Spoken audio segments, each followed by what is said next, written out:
Good morning, everyone.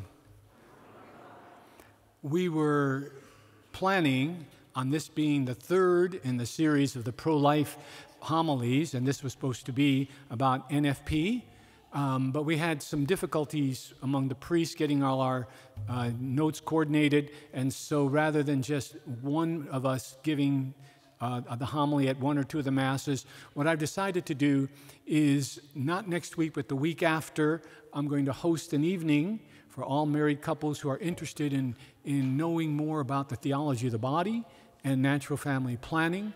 And we're going to offer you, I'm going to give a presentation, and then we're going to present to you an offer that's being made by the diocese that will allow married couples to be able to take the advantage of this outstanding and important teaching for their marriage at a very, very, very reduced cost.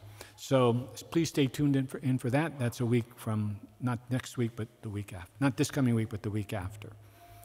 So let's take a look at the gospel today. And we have a couple of dynamics. The first one is, of course, James and John, who come up to Jesus with a rather outrageous question. Put yourself in Jesus' position. Okay, you're a superior. You have people that are under your authority, and they come up to you and they say, I'm going to ask you something, but I want you to do it without knowing what it is. Now, I don't know about you, but I would play my cards a little closer to my chest. I'd say, well, why don't you tell me what it is first? Well, of course, Jesus knew what it was that they were going to ask. He didn't have to query. He knew exactly what they were going to ask. And he knew where it was going. Now, the other apostles weren't as happy about this. They thought that James and John were jockeying for position, that this was office politics, and that they were ambitious, wanting to sit at Jesus' right and the other one at his left. And it's ironic, too, because apart from Peter, James and John were with Peter, I should say, were the three closest of Jesus' advisors. They had the closest contact with Jesus, and they had access to Jesus' most intimate thoughts. They were with him at the Transfiguration. They were with him at the raising of Jairus' daughter, and they were with him at the Garden of Gethsemane. So it's kind of ironic that it would be James and John wanting more. So you can see why there would be some tension among them and the other apostles. But my brothers and sisters, today's story is not about James and John or the sin of ambition. The story is about Jesus' response. When our question to them, when he said, will you drink the cup that I will drink of? And will you be baptized in my baptism? That's the question. That's the question on which this gospel hinges. Because he was telling them that they were going to, if they wanted to follow Jesus, if they wanted this position, if they really believed all that Jesus was teaching and so much wanted to be a part and share in his glory, it was going to include the cross. And there was no getting around it. It was going to include the cross. That's as true for you and I today as it was for James and John and the other 12.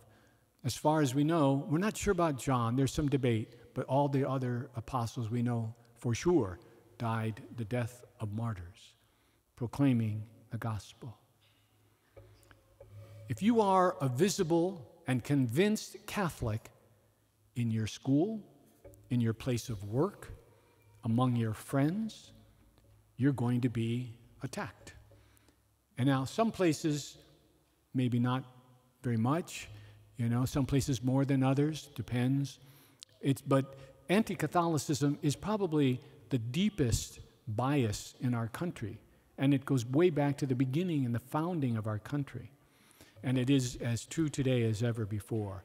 So if you have strong Catholic convictions, be prepared and to find people disagreeing with you, and if you're on social media, which I don't recommend, if you find yourself on social media a lot, you're going to find yourself in conflict with a lot of people.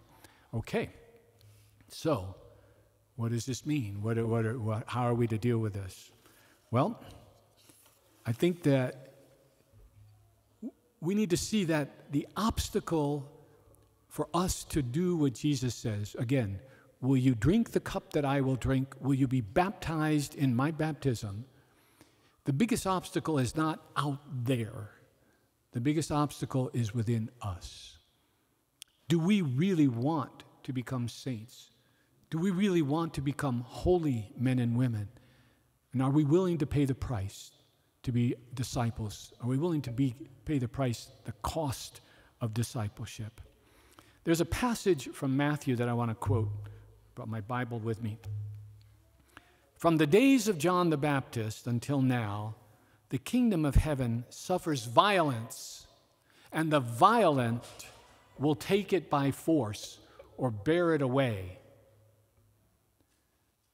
That's a challenging passage in the gospel. The violent. I had a discussion this week with someone who took great issue with this passage and said, how can the gospel talk about violence? How are we supposed to be commissioned to do violence? And my question to him is, against whom is the violence directed? To whom is the violence directed? He didn't have an answer. I said, it's to you, to do violence to ourselves. We are at war, my brothers and sisters, each one of us, the flesh against the spirit. Every human being is in a great battle with their flesh against their spirit. It's a war. St. Paul describes it as just that. And will we do violence in the sense, will we do whatever it takes to overcome serious sin in our lives? Will we break with the near occasion? Will we find accountability? Will we stop doing the things? Will we change our habits? Will we go to confession? Will we reorder our lives and do it in a way that is dramatic, not gradually, not coddling ourselves? St. Paul says, don't make any provision for the flesh. Are we willing to challenge ourselves so that we can overcome those things in our lives that prevent us from drinking the cup and being baptized in that baptism that Jesus promises to James and John?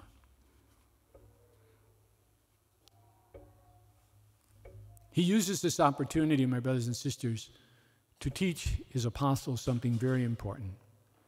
It doesn't matter where we're going to be seated. Who knows what the seating arrangement is going to be up there?